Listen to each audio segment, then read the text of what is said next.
Wazee wangu wapendwa, mwanzo kabisa narejesha shukrani za dhati kwake Mwenyezi Mungu Subhanahu,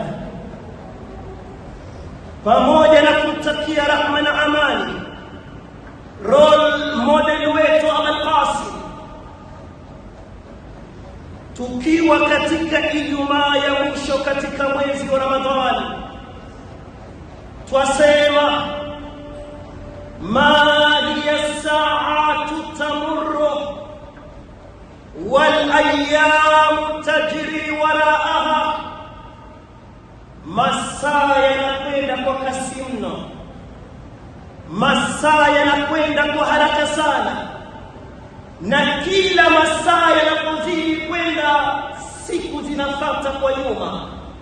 Masaa 24 siku moja tushakamilisha, masaa 48 siku mbili tushakamilisha, na sasa hivi tunasema waqad intaha shahrul mubarak, tuko ukingoni mwa mwezi wenye baraka, tuko katika kumalizia siku za mwisho za mwezi wenye baraka, shahrul khairat wal barakat, mwezi ambao kwamba una khairi chungu nzima, mwezi ambao kwamba una baraka chungu nzima, mwezi ambao kwamba ukija milango ya pepo yafunguliwa, milango ya moto yafungwa, mashetani wafungiwa. Mwenyezi Mungu kuna watu anaoacha huru na moto wa jahannam. Mwenyezi Mungu atujalie miongoni mwao.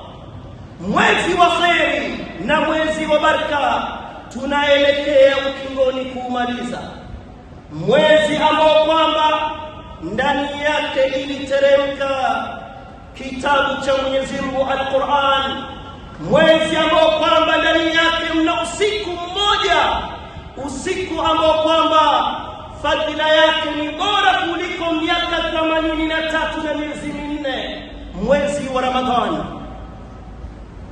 Tukiwa katika Ijumaa ya ukingoni wa huu mwezi wa Ramadhani, je, Mwenyezi Mungu hakutueleza kwenye kitabu chake ayyaman ma'dudati, haya ni masiku ya kuhesabika, huu mwezi wa Ramadhani ambao kwamba umewajieni jana na juzi, tukisema leo ni mosi Ramadhani, leo ni Ramadhani ya pili, leo ni Ramadhani ya tatu.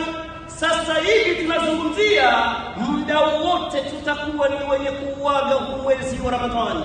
Mwenyezi Mungu kesha tueleza ayyaman ma'dudati,